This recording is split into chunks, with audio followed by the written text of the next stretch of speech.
LeBron James, qui lors d'un match il y a quelques jours, un match contre les Knicks, non? C'est pas les Knicks, c'était contre... Parce qu'il a... C'est les Knicks, hein. Knicks ou Boston? Parce qu'il s'est blessé contre Boston. Ouais, c'est blessé. Non, c'était pas contre Boston. Alors. C'était les Knicks. C'était les Knicks à domicile. C'était les Knicks à domicile, ouais. Parce que pour que Stephen A. vienne, il fallait que ce soit les Knicks. Justement, Stephen A. Smith était invité par un sponsor juste courtside, donc juste à côté du banc des Lakers. Stephen A. Smith était tranquillement installé en train de regarder le match quand LeBron James, pendant un temps mort au 3e quart-temps, est venu le voir. Ouais, Stephen A. était en conversation avec quelqu'un. Exactement. Et il est venu le voir avec un air plutôt menaçant. Et l'a embrouillé en lui disant arrête de chier sur mon fils, arrête de stop fuck with my son, that's my fucking son. Ouais, c'est mon fils. Bon, bref. Et est parti comme ça en furie. Stephen A. Smith était un peu abasourdi, il a pas répondu. Et le soir même... Non, mais il allait pas répondre en public de toute manière. Exactement. Parce que c'est le jour aussi, il venait signer son... L'annonce a été faite qu'il venait de... Ces 100 millions, là? De prendre ses 100 millions, de prolonger à ESPN pour 100 millions. Donc c'était le jour de fête, etc., etc. LeBron est arrivé en furie. Il a cassé la fête. LeBron fait 2m8, c'est une armoire à glace. Non, mais peu importe. Quand il devient en furie comme ça, tu peux être un peu énervé. Mais Stephen A. Smith a dit que dans son énervement, quand il est venu vers moi, j'ai vu un père. Et LeBron James a basé tout son argumentaire là-dessus pour dire ouais, c'est en tant que père. Stephen A. Smith a donné la réponse politisée, comment dire, consensuelle, éduquée, intelligente qu'il est supposé donner pour calmer le jeu et tout ça. Après, mais c'est pas du tout ni ce qu'il pense, ni ce qui est passé. Ça, c'est la première réponse. Ensuite, il a dit qu'il a dormi, il a réfléchi, etc. Il a eu des conversations et il est revenu, il a dit mais attends, quand est-ce que j'ai chié sur Bronny? Et il a dit, c'est un weak move. Et là, je suis 100% d'accord avec lui. En fait, justement, il y a une vidéo aussi, hein, je pense que vous avez vu sur les réseaux, où ils ont traduit ce que LeBron a dit à Richard Jefferson. Parce exactement. Que, du coup, exactement. Non, mais précise bien, parce que le lendemain ou 2 jours après, il a vu Richard Jefferson sur le terrain. Voilà. C'est Boston, au bord du terrain. Ouais, c'est un ancien coéquipier. Richard Jefferson, il a enlevé son oreillette. Et il a parlé, oui, avec Stephen Smith, il a dit, non, mais tu comprends, c'est en tant que père, tu comprends, en tant que père. Et Stephen Smith, il a dit, donc c'est pas à propos de ton fils, c'est à propos de toi, LeBron. Comme d'habitude. En fait, moi, je vais donner mon avis par rapport à ça. Et, pour moi, il y a 2 façons de voir les choses. Moi, je peux comprendre que, en tant que père, oui, chez son fils, tu parles. Mais quand, à partir du moment où tu pousses ton fils à jouer en NBA. C'est tout, en fait. Voilà. Tu pousses ton fils. C'est le jeu. En fait, c'est le jeu parce que Bronny n'est pas bon. Il a pas le niveau NBA, on le sait très bien, il n'est pas bon. Maintenant, en G-League, hein, il fait ses stats, etc. J'ai rien à dire là-dessus, mais là, on parle de NBA. On parle pas de la G-League. Tu pousses ton fils à jouer là-bas. Les équipes ont tout fait pour que ils te laissent Bronny, aux Lakers. Non, c'est pas les équipes qui ont tout fait. C'est les manipulations de LeBron et de Clutch Sports. Oui, mais... Ils ont appelé les équipes, ils ont dit, si vous draftez Bronny, on le renvoie moi, je suis d'accord avec ça. Mais ce que je veux dire, c'est que là, LeBron, ce qu'il a fait, c'est que, comme il a dit, hein, il a le numéro de tout le monde dans la ligue. Stephen Smith, il pouvait l'appeler direct. J'aime pas ce que t'as dit, etc. Ça puisse régler en interne. Tu vois ce que je veux dire? Donc là, c'est du marketing, tu penses? Ça, c'est du marketing, c'est pas que du marketing, c'est, LeBron, il aime les caméras. LeBron James aime les caméras. Je pense que, il y a très peu de personnes dans le monde, hein, hormis Pep Guardiola, qui aiment autant les caméras que LeBron James. LeBron, dès qu'il a les caméras, et pourtant, j'aime LeBron, hein, mais dès qu'il y a des caméras, lui, il faut qu'il trouve une masterclass pour se montrer. Là, en plus, ça joue les Knicks, c'était serré. Tu viens parler, tu attends la fin du match, tu attends la mi-temps. Non, t'attends le 3e quart-temps. Tu vois, et là, en fait, on a même plus parlé du match des Knicks. On s'est basé que sur ça. En fait, on a oublié tout ce qui se passait. On a parlé que de ça. Donc, pour moi, weak move, oui. Parce que, au final, c'est toi qui as poussé Bronny en NBA. Parce qu'il aurait dû rester pour moi encore à l'université, jouer encore, etc. Tu l'as poussé là et on peut pas le critiquer maintenant?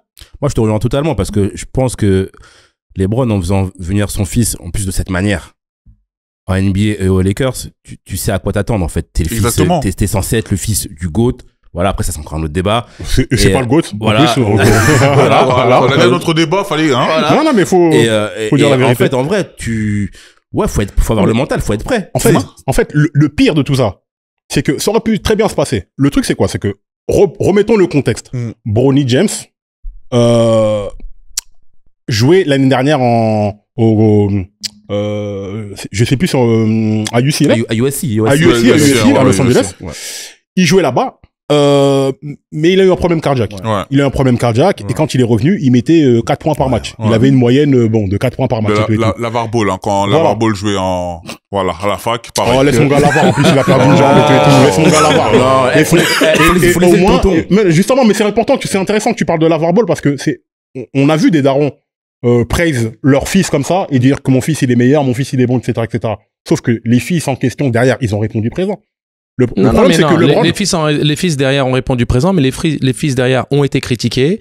Il y avait eu des périodes très compliquées. Stephen A. Smith, il a attaqué Lonzo Ball ouvertement et à de multiples reprises par rapport à sa rééducation, par rapport à son comportement hors parquet, dans ce qu'il présente comme image vis-à-vis de la réalité des chiffres et du nombre de matchs qu'il joue et du nombre de saisons qui passent sur le côté. Non, les gars, je vous écoute attentivement.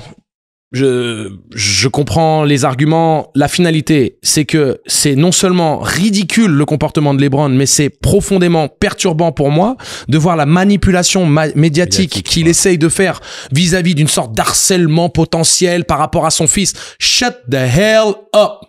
Arrêtons les délires de non mais that's my son, stop fucking with my son.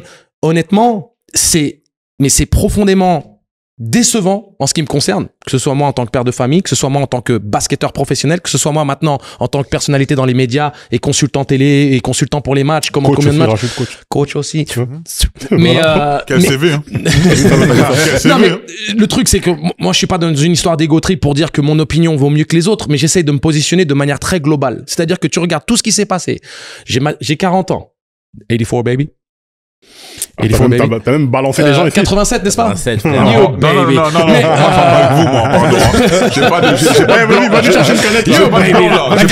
J'ai pas de barbe blanche, les cheveux pas hauts, pardon. Tranquille, les contours végétaux sont assumés. Mais, tout ça pour vous dire, les gars, parce que moi, je regarde les choses. 4,8 points de moyenne à USC. Et ça tombe bien parce que USC joue dans la conférence Pac-10. Ça tombe bien, j'étais à Oregon State. Donc, je sais pertinemment le niveau de la Pac-10. Et j'y étais à l'époque où Stanford était numéro 1 du pays. La Pac-10, c'est une des 4 meilleures conférences de tous les États-Unis. Donc, déjà, le fait de signer à USC est intimement lié au fait que LeBron est à LA. Parce que si LeBron n'est pas à LA, Bronny James n'est pas à USC. Non, d'accord, oui. Premier élément. Non, mais on va aller en profondeur là parce que là, il faut vraiment que, you know. Donc, il est même pas à USC en première base parce que c'est même pas un gamin qui a le niveau de la Pac-10. Il joue beaucoup plus de temps de jeu qu'il ne mérite, notamment vis-à-vis des joueurs qui sont présents. Je parle à Bucky Ellis ou à Isaiah Collier. Rien qu'avec ces deux-là, le temps de jeu que prend Bronny James, c'est littéralement de la politique. Il tourne à 4,8 points à 27% de réussite. Je peux vous parler de mes stats à moi en tant que freshman, qui était tout à fait respectable. J'étais à 6,4 points. Est-ce que je suis un joueur NBA? Non. Est-ce que j'ai fait une carrière NBA? Parce que je sais pour sûr que je shoot mieux que de Bronny James tous les jours de l'année. Et que j'ai toujours shooté mieux que lui. Ça veut dire que ce mec-là, il est supposé jouer point guard, shooting guard en NBA à 4,8 points de moyenne. Et il a 2 coéquipiers à lui qui n'ont même pas été considérés pour la draft. Mais toi, tu vas être 2e tour de la draft et tu vas pas juste être 2e tour. Tu vas signer un contrat garanti à valeur de millions de dollars. 8 millions de dollars. C'est incroyable. Non, mais la supercherie, elle a trop duré, là. Il faut dire les choses comme toi. Non!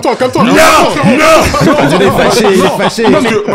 Parce que tu sais, ce qui me fâche, c'est l'injustice. Non, mais moi, je peux comprendre. Non, mais après, ça, c'est un autre sujet, Non, mais parce que... C'est du népotisme, c'est son basket. Le népotisme. Non, mais justement. C'est le fils de LeBron. Il est pour rien, au final. Mais qui a un problème avec Bronny? Ni moi, ni toi, ni personne. Ni Stephen A, d'ailleurs. Non, parce que justement, là, comment tu en parles, on a l'impression que justement, c'est Bronny. Non. Tu donnes le contexte, mais je dis les termes. C'est-à-dire que moi, je suis pas en train d'attaquer Bronny. Bronny fait ce que Bronny a à faire. Je parle du fait que tous les analystes de basket, tous les consultants, tous les amateurs, tous les fans, peu importe qui ils sont et d'où ils sont, voient les choses comme je les vois, comme vous les voyez. C'est très simple. Donc, ça veut dire qu'à un moment donné, dans l'histoire de la NBA, combien de dizaines d'années la NBA existe sous ce format-là? Pas un mec avec les stats, le niveau ou le parcours de Bronny ne s'approcherait même d'être drafté. Tu vas me dire qu'un Nadir Rifi, il est pas drafté, mais Bronny James go en NBA. Je suis d'accord. Shout out Nadir. Exactement. Donc, à un moment donné, disons les termes. 4,8 points à USC, t'en as 2 qui sont hors conference. Non, le frérot, il cook, hein. Donc maintenant, on est en train de finir ce truc. Quand tu entends Stephen A, et je regarde tous ces trucs-là, parce que j'essaye de toujours rester à la page de ce qui se raconte, que ce soit bon ou pas bon, je l'ai trouvé très mesuré. Et encore, il dit toujours, Bronny James is a great kid. Ouais. Il est génial, ce petit gars. Très bon garçon. Oui, parce que, il a eu des problèmes cardiaques. On est tous très émus par rapport à ça. Justement. LeBron James, super père. Toujours dans la communauté. Ah oui. Il a jamais été en train de tirer à balles réelles. Mais le moment où il donne une analyse sportive du fiston, stop fucking with my son. Non, mais c'est surtout que, une fois de plus, il y a un truc qu'il faut rappeler. C'est que LeBron James, il en a fait un argument marketing. Il en a fait un argument marketing de je veux jouer avec mon fils pour avoir cette célébration de je veux rentrer sur le terrain avec mon fils. Et son tweet où il est en train de voir son fils jouer à la télé ou je ne sais pas quoi. Non, même pas. Il est en train de voir un match NBA des équipes du bas-fond de classement et il dit oh putain, mon fils, il cuisinerait la moitié des mecs de la ligue à l'heure actuelle. C'est ça la dinguerie. C'est ça la dinguerie. Non mais tu penses qu'on n'a pas pris les reçus. Il a dit son fils, il tape la moitié des joueurs. Non mais Sergio, genre nous on garde pas les reçus bancaires. La comptabilité elle doit être propre. Et Stephen A. Smith justement, il avait fait une émission, il a dit LeBron arrête de faire ça parce que là t'es en train de mettre une cible sur le dos de ton fils. Et il l'a toujours dit de manière très claire. Il a parlé français, anglais, chinois, peu importe où vous êtes localisé. Exactement. Et quand Bronny James il rentre contre Minnesota, qu'est-ce qui se passe? Il n'y a pas un loup, un joueur qui va par le nom comment il s'appelle Tu parles de Ant-Man? Ouais, Anthony Edwards. Qui directement va sur Bronny James. Il sait très bien. Lui fait un pressing de fou. Il lui parle mal et tout. Turnover. Il lui parle mal et tout. Bronny James, il est perturbé. Mais frère, t'es venu en disant que mon fils, il est meilleur que la moitié. Et surtout, il y a un truc qu'on oublie, hein. Parce que pour finir tout ça, là, LeBron, bientôt, il part à la retraite. Ça veut dire que là, si LeBron part à la retraite. Il va laisser son fils comme ça dans la... Mais oui, voilà. Et en plus, t'es dans le plus gros marché de la ligue. Parce que Los Angeles, c'est vu par tout le monde. On sait, voilà, c'est le plus grand marché de la ligue. Bronny, il a vendu beaucoup de maillots. On sait que c'est très marketing, etc. Mais là, LeBron James, il prépare sa fin de carrière. On sait que dans 1 ou 2 ans, il est parti. Bronny devient quoi? C'est ça. On est en train de parler de Bronny, on parler de Luka Doncic. C'est ça qui est attristant. LeBron, justement, est la cause de tout ce problème-là.